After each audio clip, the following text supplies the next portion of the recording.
this, you have to go back to what young brother here referred to as the House Negro and the Field Negro. Back during slavery, there was two kinds of slaves. There was the House Negro and the Field Negro. The House Negro, they lived in the house with master. They dressed pretty good. They ate good because they ate his food, what he left. They lived in the attic or the basement, but still they lived near their master. And they loved their master more than the master loved himself. They would give their life to save their master's house quicker than the master would. The House Negro, if the master said, we got a good house here, the House Negro say, yeah, we got a good house here. Whenever the master said we, he said we. That's how you can tell a House Negro. If the master's house caught on fire, the House Negro would fight harder to put the blaze out than the master would. If the master got sick, the House Negro would say, what's the matter, boss? We sick. We sick.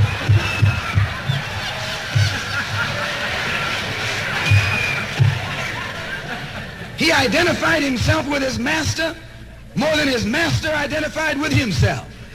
And if you came to the House Negro and said, let's run away, let's escape, let's separate, that House Negro would look at you and say, man, you crazy.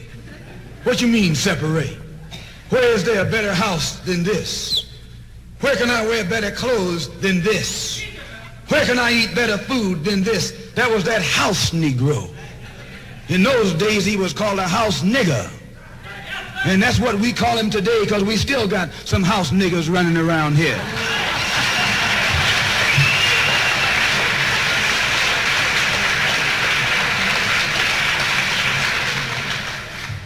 This modern House Negro loves his master.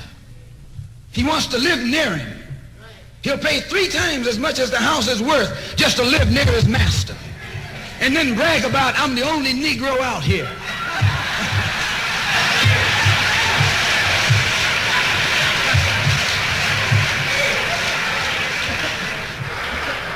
I'm the only one on my job. I'm the only one in this school. You nothing but a House Negro. And if someone come to you right now and say, let's separate, you say the same thing that the House Negro said on the plantation. What you mean separate? From America? This good white man? Where you gonna get a better job than you get here? I mean, this is what you say. I ain't left nothing in Africa. That's what you say, while you left your mind in Africa.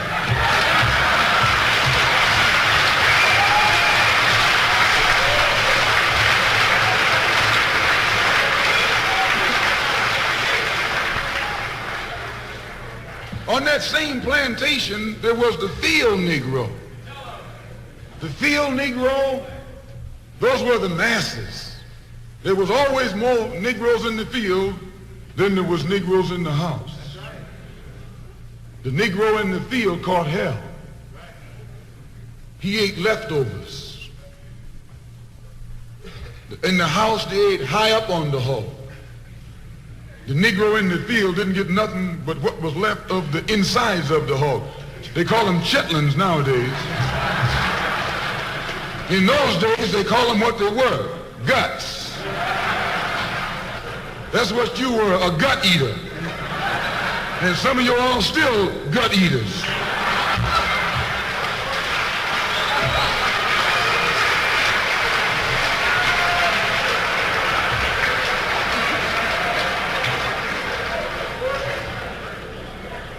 The Field Negro was beaten from morning till night. He lived in a shack, in a hut. He wore cast-off clothes. And he hated his master. I say he hated his master. He was intelligent. That House Negro loved his master. But that Field Negro, remember, they were in the majority. And they hated the master. When the house caught on fire, he didn't try and put it out. That Field Negro prayed for a wind. for a breeze.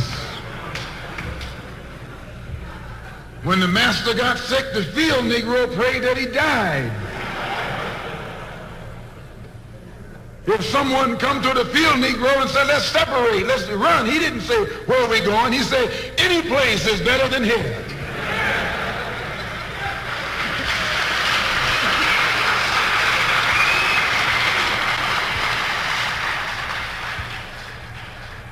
You got Field Negroes in America today.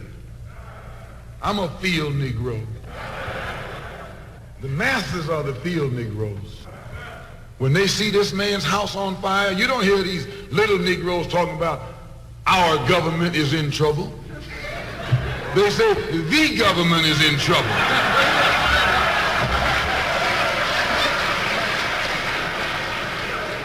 Imagine a Negro, our government. I even heard one say, our astronauts.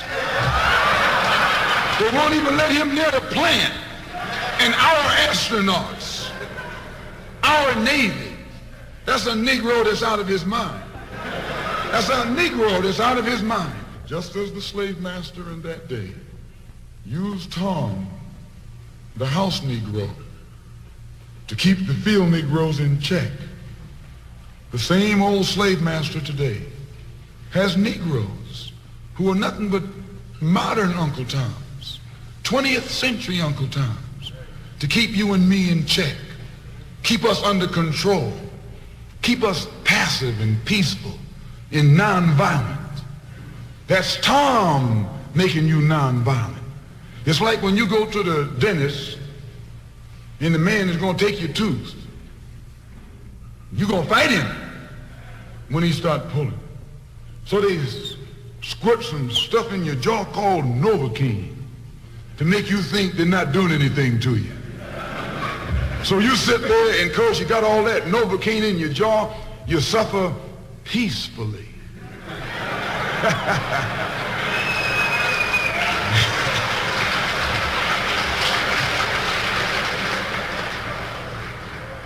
Blood running all down your jaw.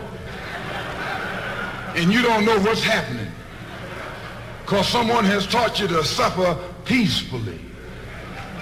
The white man do the same thing to you in the street. When he want to put knots on your head and take advantage of you and don't have to be afraid of you fighting back, to keep you from fighting back, he get these old religious Uncle Toms to teach you and me. They're just like Novocaine, suffer peacefully. Don't stop suffering, just suffer peacefully.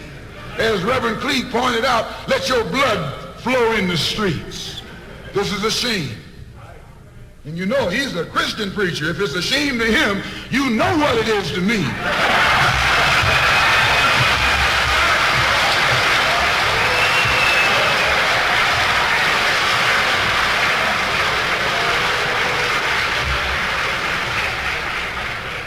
Because nothing in our book, the Quran, as you call it, Koran, teaches us to suffer peacefully.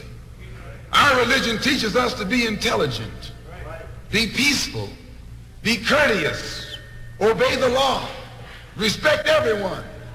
But if someone puts his hand on you, send them to the cemetery.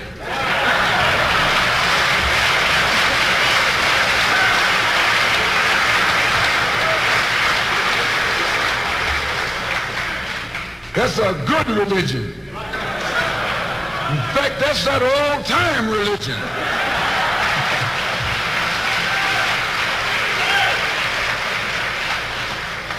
That's the one that Ma and Pa used to talk about. An eye for an eye, and a tooth for a tooth, and a head for a head, and a life for a life. That's a good religion. And then anybody, no one resents that kind of religion being taught but a wolf who intends to make you his meal. This is the way it is with the white man in America. He's a wolf and you're a sheep. Anytime a shepherd, a pastor, teach you and me not to run from the white man, and at the same time teach us don't fight the white man, he's a traitor. to you and me. Don't lay down our life all by itself. No. Preserve your life. It's the best thing you got. And if you got to give it up, let it be even Stephen.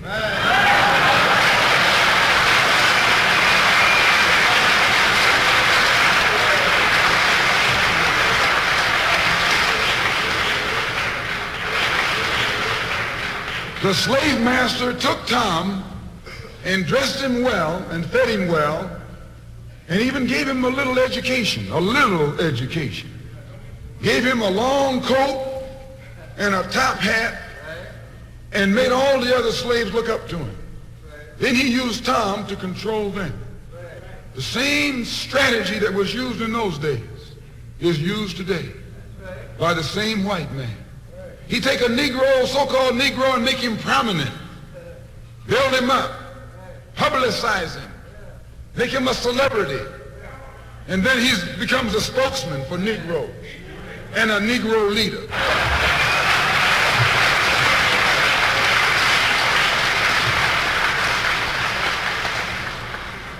I would like to just mention one thing else quickly, and that is the method that the white man uses, how the white man uses these big guns or Negro leaders against the black revolution.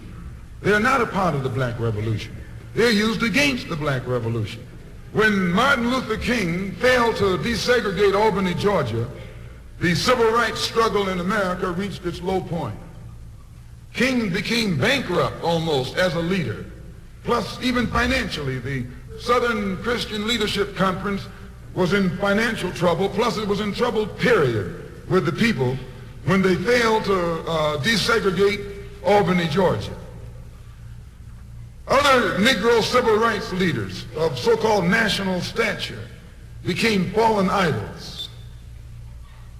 As they became fallen idols, began to lose their prestige and influence, local Negro leaders began to stir up the masses. In Cambridge, Maryland, Gloria Richardson.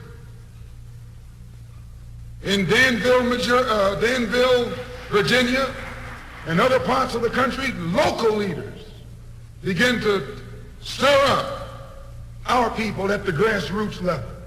This was never done by these Negroes whom you recognize of national stature.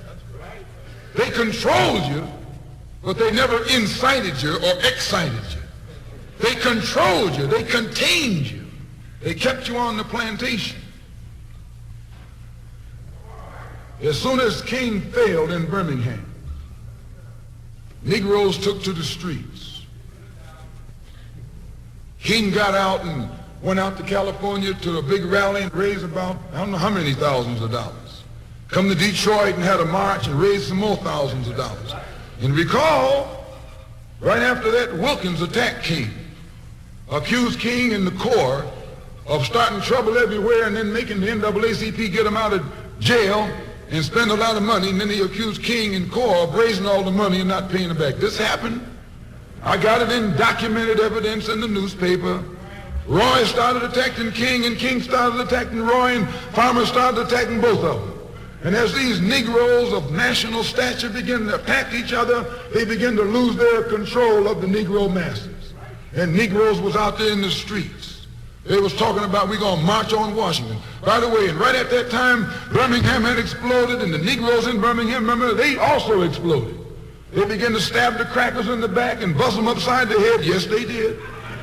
That's when Kennedy sent in the troops down in Birmingham. So, and right after that, Kennedy got on the television and said, this is a moral issue. That's when he said he's going to put out a civil rights bill. And when he mentioned civil rights bill and the Southern crackers started talking about they were going to boycott it or filibuster it, then the Negroes started talking about what? We're going to march on Washington, march on the Senate, march on the White House, march on the Congress, and tie it up, bring it to a halt. Don't let the government proceed. They even said they was going to go out to the airport and lay down on the runway and don't let no airplanes land. I'm telling you what they said. That was revolution. That was revolution. That was the black revolution. It was the grassroots out there in the street. Scared the white man to death. Scared the white power structure in Washington, D.C. to death. I was there. When they found out that this black steamroller was going to come down on the Capitol, they called in Wilkins. They called in Randolph.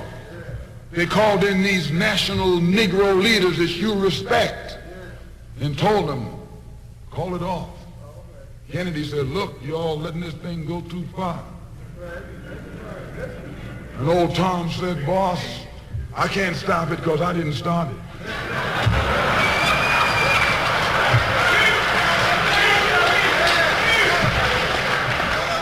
I'm telling you what they said. They said, I'm not even in it, much less at the head of it. They said, these Negroes are doing things on their own. They're running ahead of us. And that old shrewd fox, he said, well, if you all aren't in it, I'll put you in it. I'll put you at the head of it. I'll endorse it. I'll welcome it. I'll help it. I'll join it. A matter of hours went by. They had a meeting at the Carlisle Hotel in New York City. The Carlisle Hotel is owned by the Kennedy family. That's the hotel Kennedy spent the night at 2 nights ago. Belongs to his family.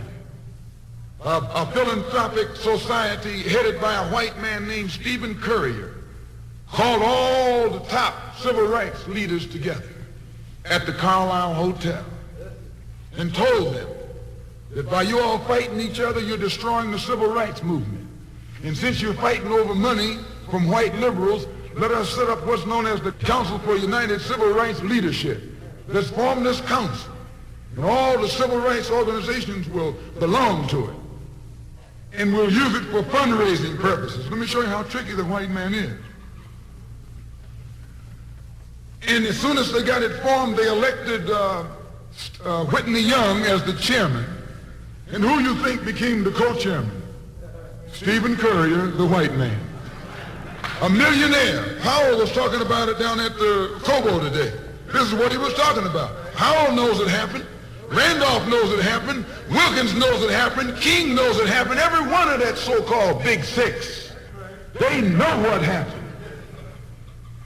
Once they formed it with the white man over it, he promised them and gave them $800,000 to split up between the Big Six, and told them that after the march was over, they'd give them $700,000 more. $1.5 million split up between leaders that you've been following, going to jail for, crying crocodile tears for, and they've nothing but Frank James and Jesse James and brothers.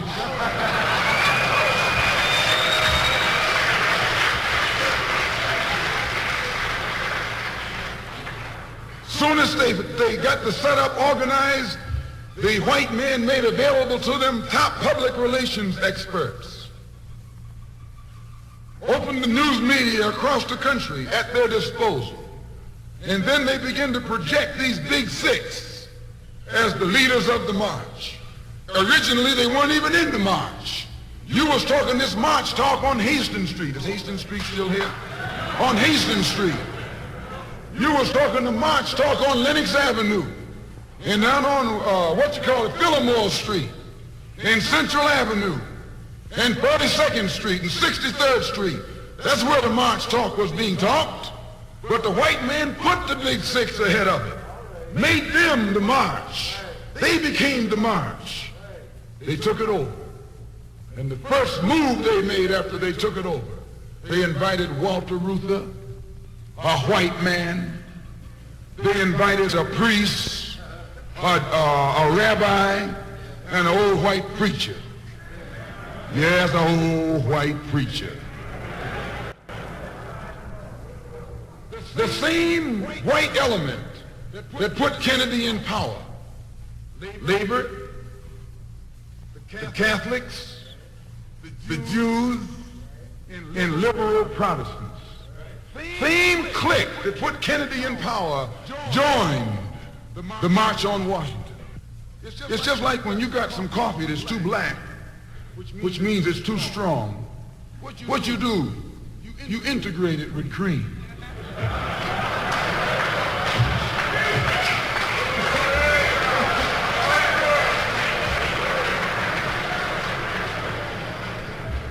You make it weak. If you pour too much cream in, you won't even know you ever had coffee. It used to be hot, it becomes cool. It used to be strong, it becomes weak. It used to wake you up, now it'll put you to sleep.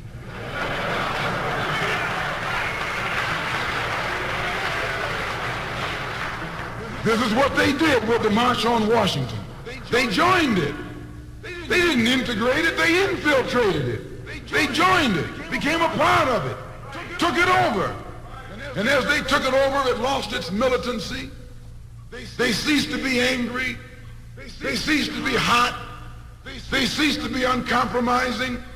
Why, it even ceased to be a march. It became a picnic, a circus. Nothing but a circus with clowns and all. You had one right here in Detroit. I saw it on television with clowns leading, white clowns and black clowns. I know you don't like what I'm saying, but I'm going to tell you anyway, because I can prove what I'm saying.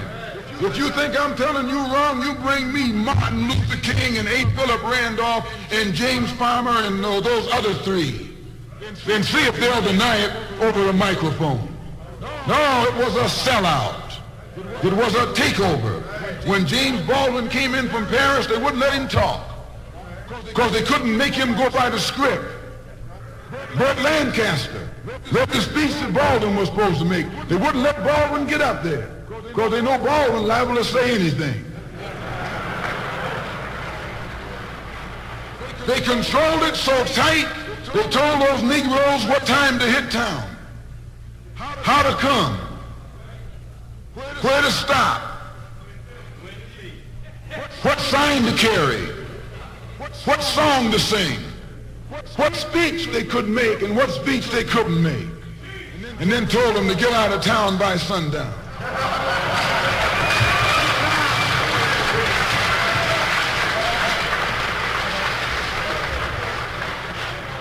And every one of those Toms were out of town by sundown. Now I know you don't like my saying this, but I can back it up. It was a circus, a performance. It beat anything Hollywood could ever do. The performance of the year. Ruther and those other three devils should get a Academy Award for the best actors because they acted like they really loved Negroes and fooled a whole lot of Negroes. And the 6 Negro leaders should get an award too for the best supporting cast.